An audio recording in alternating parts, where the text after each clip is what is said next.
دولت کا انبار پڑا ہے پھر بھی خسارے میں ہے، ملکت و جائیداد ہے پھر بھی خسارے میں ہے، طاقت و قوت والا ہے پھر بھی خسارے میں ہے، قبیلہ و خاندان والا ہے، وقت کا بہت بڑا ہے مگر پھر بھی خسارے میں ہے۔ تو یہ خسارہ، یہ نقصان کیوں ہے؟ یہ اس لیے کہ اس کی نظر نے پیارے رسول کو رسول کی طرح نہ دیکھا، بشریت کی طرح دیکھا۔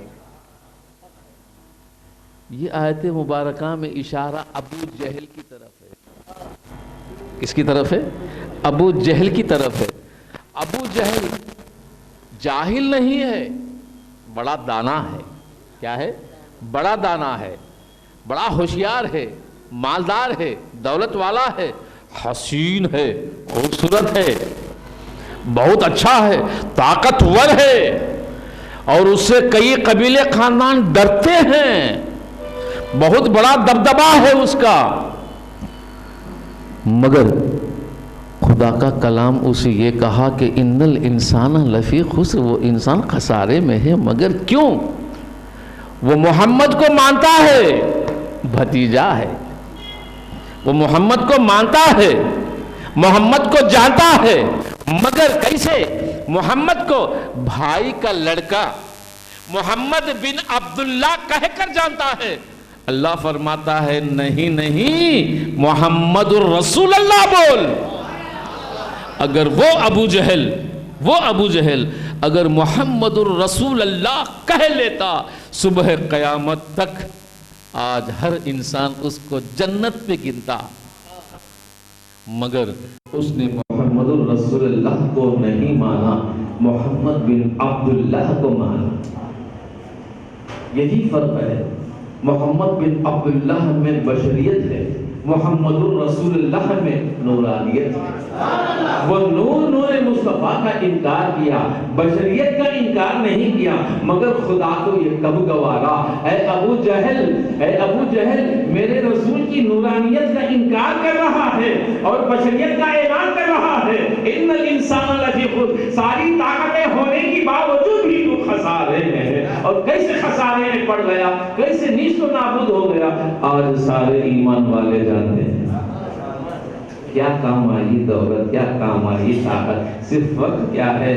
عالم انوار یعنی پیارے رسول کو نورانیت کی نظر سے نہیں دیکھا، محمد رسول اللہ کی نظر سے نہیں دیکھا، محمد بن عبداللہ کی نظر سے دیکھا۔ مگر حقیقت یہی ہے کہ ہمارے رسول محمد بن عبداللہ ہی کے بیٹے ہیں۔ ہمارے رسول کون ہیں؟ عبداللہ ہی کی بیٹے ہیں، مگر اللہ تبارک و تعالیٰ کو یہ پسند نہیں ہے۔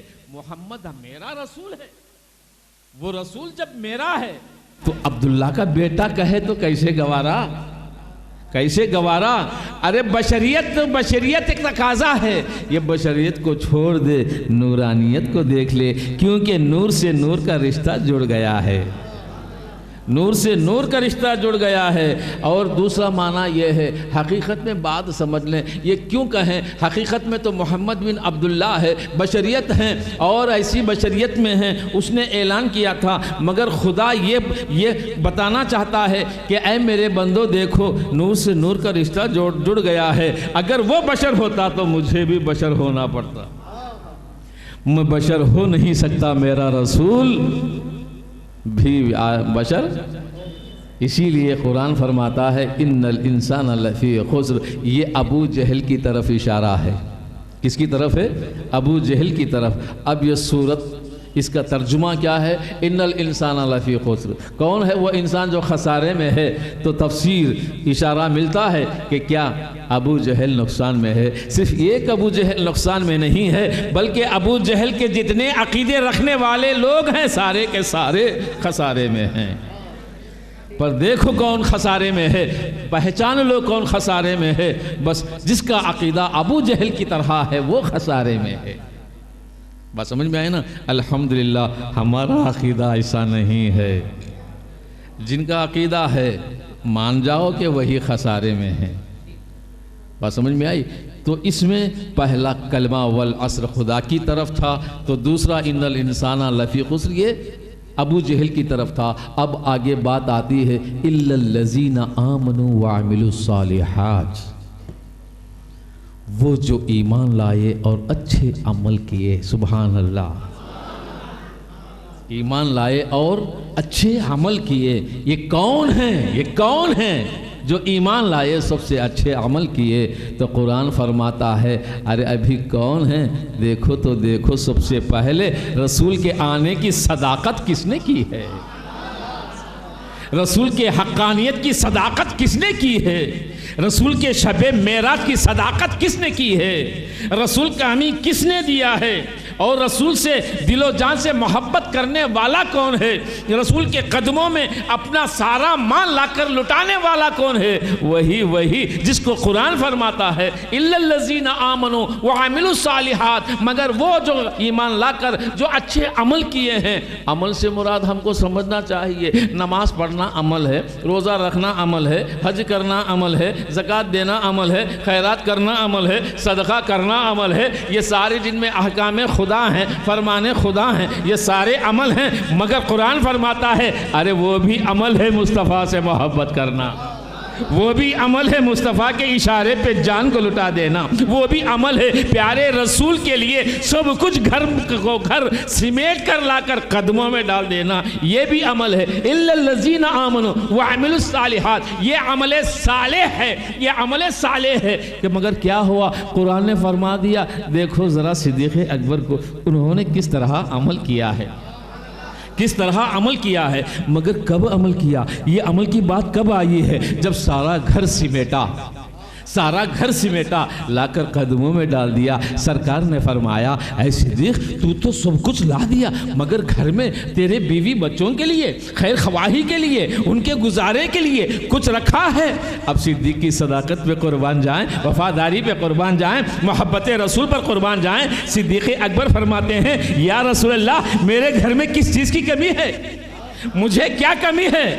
ارے جس کا حامی خدا اور اس کا رسول ہے، مجھے کیا ڈر ہے؟ یہ ہے صداقت صدیق اکبر کی، یہ ہے وفاداری صدیق اکبر کی، یہ ہے جانثاری صدیق اکبر کی۔ تو یہ آیت الا الذین آمنوا وعملوا الصالحات یہ صدیق اکبر کے بارے میں آئی۔ سورت ایک ہے، چھوٹی سی ہے، مگر دیکھو خدا کتنوں کا ذکر کرتا ہے، کتنوں کا ذکر کرتا ہے۔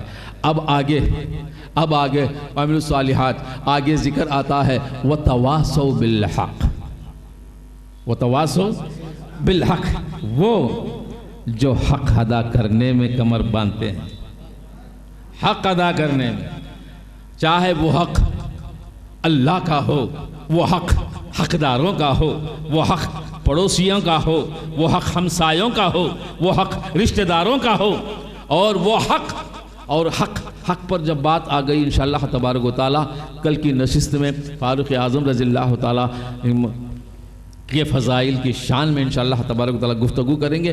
میں اس صورت کا معنی اور اس کا مطلب سمجھانا ضروری سمجھتا ہوں، اس لیے کہ معلوم ہو جائے کہ اللہ تبارک و تعالیٰ نے غلام مصطفیٰ کی تعریف قرآن میں کیسے فرمائے، فضائل کیسے بیان فرمائے۔ جب غلام مصطفیٰ میں تھا کیا یہی نہ کہ غلام مصطفیٰ ایک پل کے لیے بھی یار سے جدا نہیں ہوتے تھے،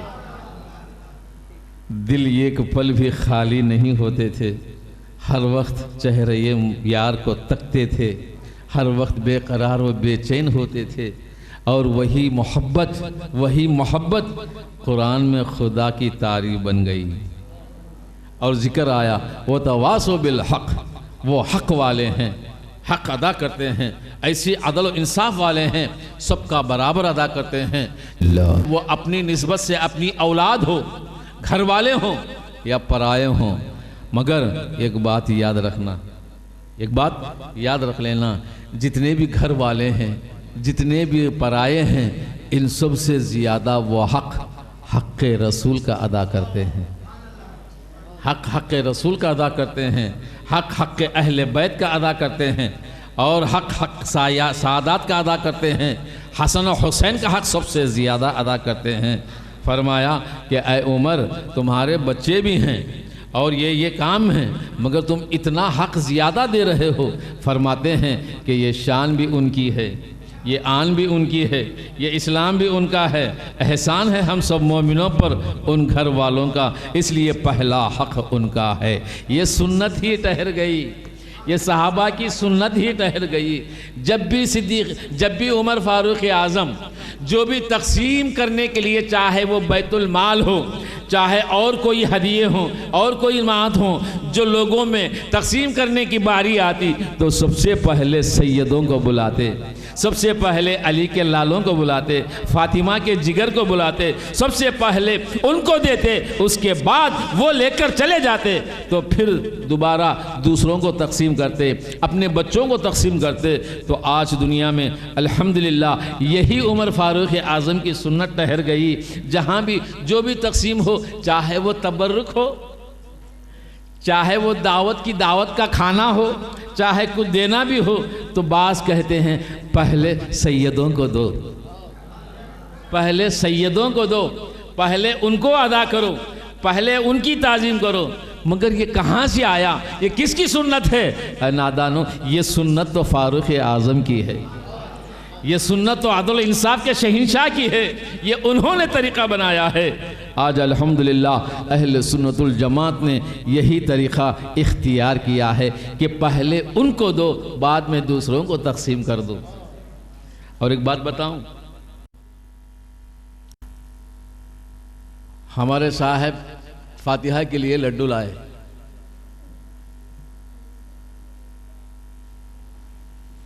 فاتحہ صاحب دیے کہ نہیں دیے؟ صاحب کے ساتھ 4 صاحبہ بیٹھے، بچے بھی بیٹھے، بڑے بھی بیٹھے۔ اب تقسیم کرنے والے لیے تقسیم کروا، اب وہ تقسیم کرنے میں ایک مسئلہ بزرگوں میں چلا آ رہا ہے، ایک قدیم مسئلہ ہے، یاد رکھیں کہ کیا ہے؟ لڈو ہے نا، سب کو ایک ایک دیتے، جو صاحب ہوتا اسے 2 دیتے۔ ہاں ہے ایسا؟ ہاں ایسا ہوتا یا کہیں ہوتا؟ مگر ہمارے گاؤں میں ہوتا۔ مگر کیوں 2 دیتے؟ صاحبان ڈبل دو، صاحبان ڈبل دو، کیوں؟ یہ اس لیے میں بتانا چاہتا ہوں کہ یہ چھوٹی چھوٹی باتیں ہیں جو اکثر لوگ اسی میں گمراہ کرنے کی کوشش کرتے ہیں، سیادت کی شان کو گھٹانا چاہتے ہیں۔ 2 بقیہ لوگوں کو 1 دو۔ میں بھی بڑا غور و فکر کیا اس بات پر، یہ کیا بات میں ملا ہے؟ مجھے 2 دیا، چلو بات برابر ہے، محنت کرتا ہوں، سمجھاتا ہوں، 2 دیے۔ میرا بچہ ہے، میرا بھائی ہے، میرا بھتیجا ہے، میرے بڑے بھائی ہیں، اور دوسرے جتنے بھی ہیں ان کو بھی 2 کیوں؟ یہ تو خاموش بیٹھے ہیں، ساری محنت تو میں کرتا ہوں، ہے نا ایسا؟ تو بولے حضرت یہ ہم اس لیے 2 دیتے ہیں، یہ ہماری طرف سے نہیں ہے، قسم خدا کی یہ فاروق اعظم کی طرف سے، یہ فاروق اعظم کی سنت ہے۔ فاروق اعظم نے یہ فیصلہ کر دیا ہے اپنے بچوں میں اور امام حسین میں۔ جب یہ فیصلہ فاروق اعظم نے کر دیا ہے، اب فاروق اعظم کو ماننے والا ہر سنی مسلمان صبح قیامت تک یہی طریقہ اپنا رہا ہے۔ اگر کوئی پوچھے تو کہتا ہے یہ ہمارا طریقہ نہیں ہے، یہ صحابی رسول کا طریقہ ہے، یہ ان کی سنت ہے، آج ہم لے کر چل رہے ہیں۔ انشاءاللہ تبارک و تعالیٰ یہ گفتگو فاروق اعظم رضی اللہ تعالیٰ عنہ کے فضائل میں آئے گی۔ تو بس میں یادداشت کے لیے اس لیے کہہ رہا ہوں کہ یہ آیت کا معنی سمجھا رہا ہوں کہ وَتَوَاصَوْا بِالْحَقِّ، اس سے مراد فاروق اعظم ہے۔ اب وَتَوَاصَوْا بِالصَّبْرِ، وَتَوَاصَوْا بِالصَّبْرِ، اس سے مراد حضرت عثمان، اس سے مراد حضرت عثمان ہیں۔ وَتَوَاصَوْا بِالصَّبْرِ میں جب حضرت عثمان آ گئے ہیں، مگر وَتَوَاصَوْا بِالصَّبْرِ میں حضرت عثمان کیسے کہ یہ صبر و استقلال ایسا، اور صبر کے ساتھ ایسے بعضوں نے فرمایا